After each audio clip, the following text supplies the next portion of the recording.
Disclaimer before we get started, I am not a doctor or a medical professional. This podcast is not meant to give medical advice or education, merely entertainment. If you have a medical question, please ask your doctor. Thank you.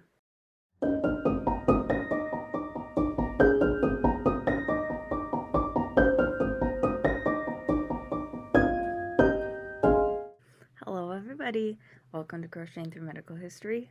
I'm Maria, here to crochet and talk about medical history. Back again with subpar video quality, but I think that the mic is my friend today.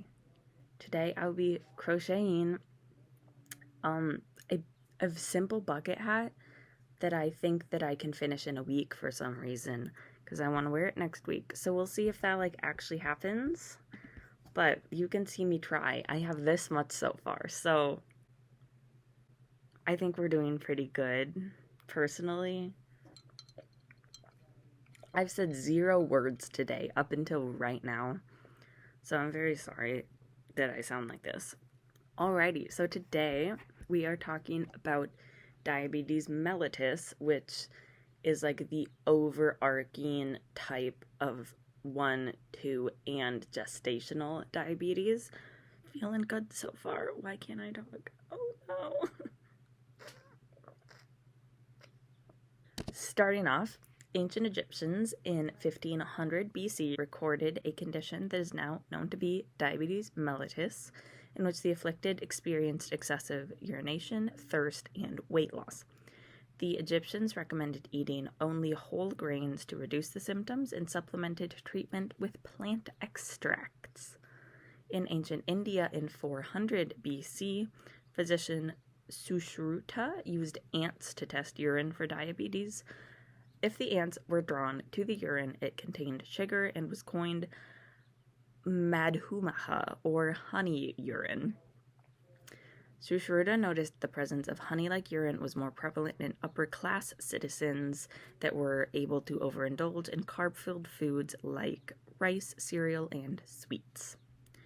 In 300 BC, the word diabetes was first used by Apollonius the Memphis, and Greek physicians later distinguished between diabetes mellitus, meaning sweet, and diabetes insipidus, meaning tasteless.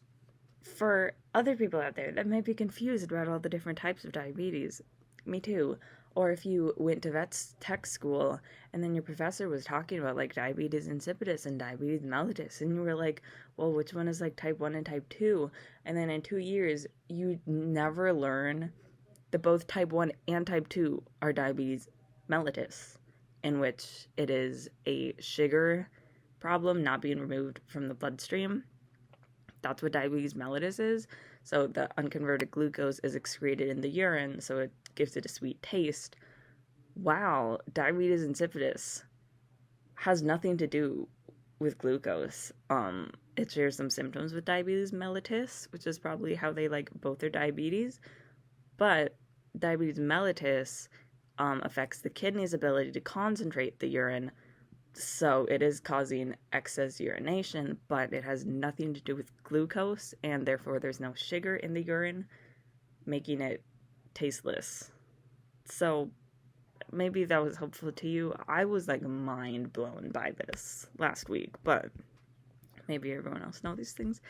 Anyway, so this feels like a nice time to switch colors. What are we thinking? We could do pink. I'm kind of feeling gray. I center pulled and that was a bad idea. Hello? Okay, we'll go with this.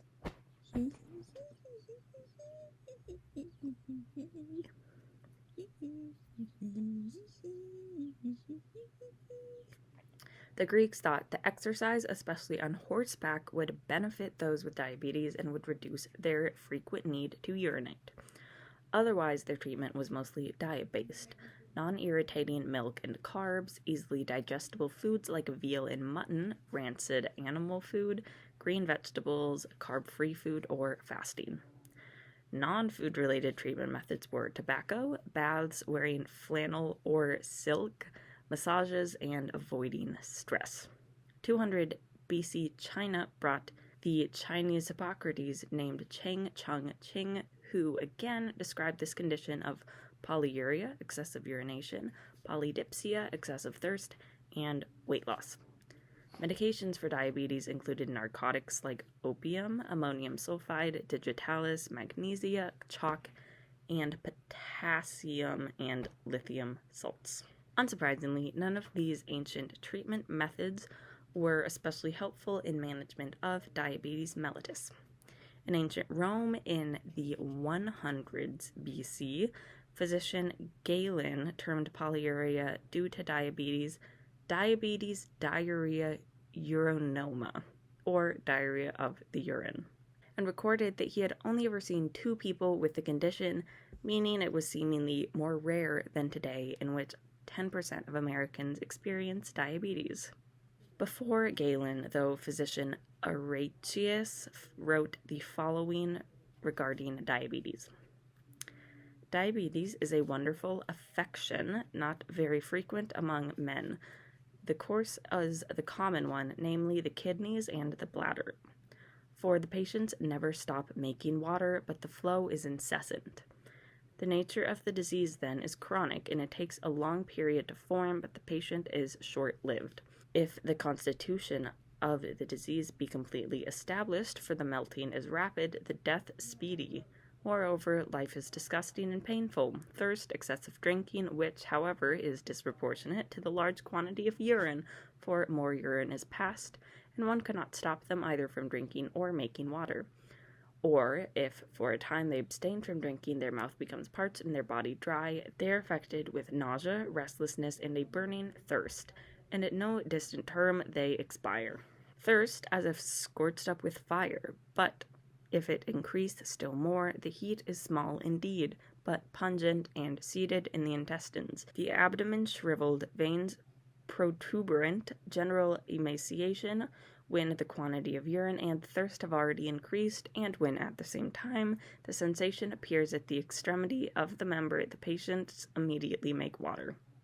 So I don't really know what that meant, but something about lots of urine and excessive thirst and death. So, again, at this time, diabetes was much more rare than it is now, so it's kind of mind-blowing how Arrhetius was able to make these observations with such little experience with the condition, but clearly the few cases he did see did not end well.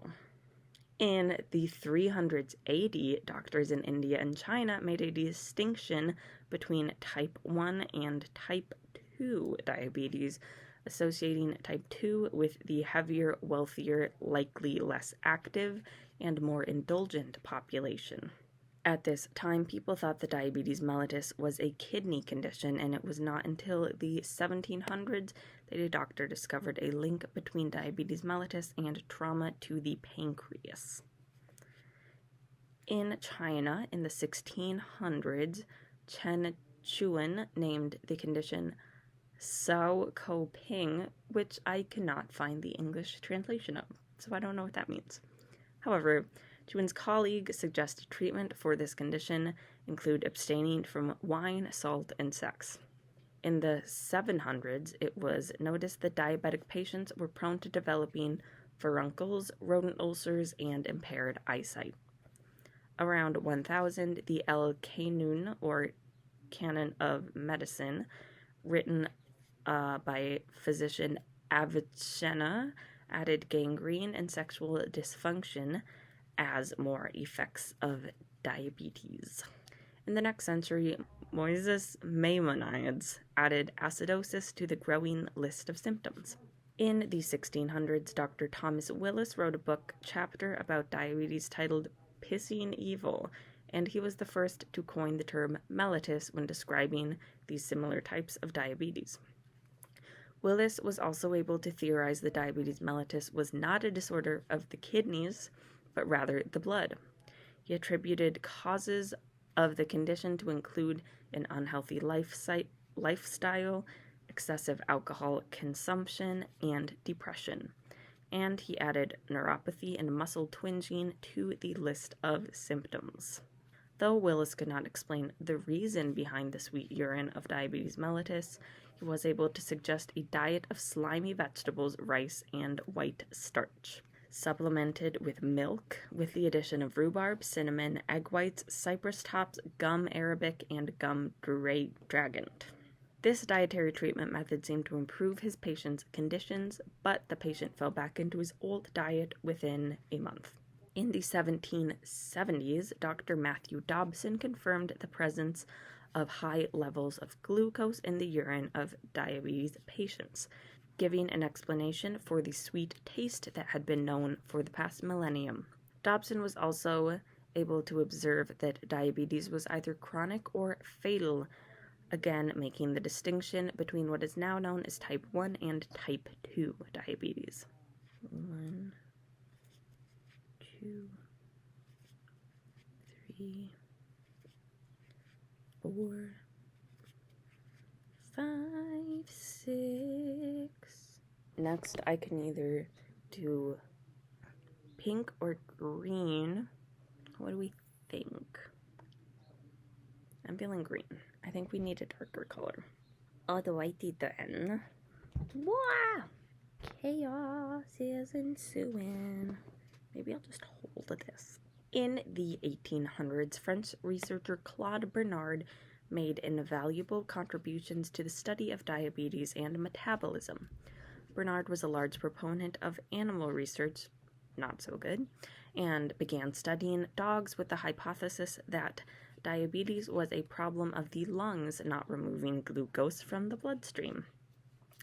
Using diet changes and countless blood draws from various veins on these dogs, he was able to determine that glucose in the liver, which he named glycogen, was a substantial component of diabetes mellitus. After this discovery, Bernard continued his experiments regarding diabetes and was able to artificially induce diabetes that existed for less than a day by using a needle to stimulate a specific part of the brain's central nervous system.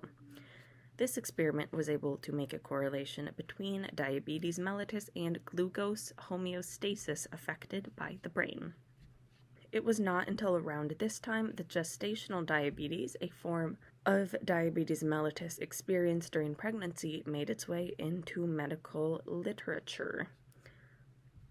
German physician Heinrich Benowitz treated a pregnant woman with an unquenchable thirst and cloudy, stale urine, and after a 12-pound stillbirth, her symptoms resolved naturally. It is now known that this abnormally large fetus was caused by the excess blood sugar being stored as fat in the fetus, and this baby was unable to be birthed safely due to its large size. I'm feeling like I want to switch again already. I think I'm going to switch over to pink. We're just really going crazy today, guys. We are just following our heart, for better or worse, and also, like, not counting very well. Alrighty, so in the 1880s, researchers Joseph von Mering and Oskar Minkowski discovered that removing a dog's pancreas led to the development of diabetes and, quickly, death. Von Mering then autopsied the dog and made the discovery that its urine was comprised of 12% glucose. Now, I was not able to do math to figure out what normal glucose in urine should be, but it's not very much. So, you came here to learn. Aren't you learning something? I'm so sorry. In 1910, Sir Edward Albert Sharpie Schaefer hypothesized the cause of diabetes being a lack of chemical produced by the pancreas.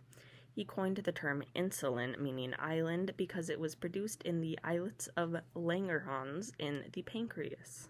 A decade later, in the 1920s, Frederick Banting and Charles Best removed these insulin-producing islets from a healthy dog and inserted them into dogs with diabetes, effectively curing them and discovering the hormone insulin. Banting, Best, and two other researchers removed a cow's pancreas to extract and purify insulin for use in humans with diabetes. The next year, they were able to treat a 14-year-old named Leonard Thompson with injectable insulin and managed the condition for 13 years before he died from pneumonia. In the 1300s, Sir Harold Percival Hemsworth officially distinguished between type 1 and type 2 diabetes. He defined type 2 diabetes as not an insulin deficiency, but an insulin intolerance, in which their pancreas could produce insulin but struggled to properly utilize it to lower blood sugar, resulting in a need to lower intake of glucose. With this being the case, people with type 2 diabetes would overproduce insulin, adding stress to and damaging the pancreas. While type 1 diabetes was not an inability to use insulin, rather the pancreas being unable to create any or enough insulin to properly remove glucose from the bloodstream. Thank you to Medical News Today, the World Journal of Diabetes, and the Embryo Project Encyclopedia for the information used in today's episode. And it is time for interviews with real-life sick people, because we have not one, not two, but 3 interviews today. I'm very excited.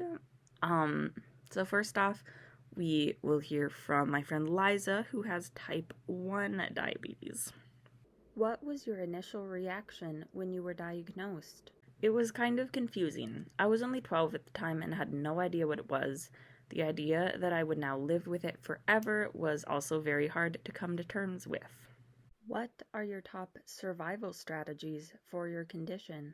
Always pack more than you think you need when going out of town. Keep snacks everywhere. You never know when you'll need one. What is the best thing to come from your condition? Not sure. All of it kind of sucks. What do you wish the general public knew about your condition? Also not sure. I feel like most people have a pretty good idea of what diabetes is. Are there any groups or organizations related to your condition that you want to plug? JDRF, or the Juvenile Diabetes Research Foundation.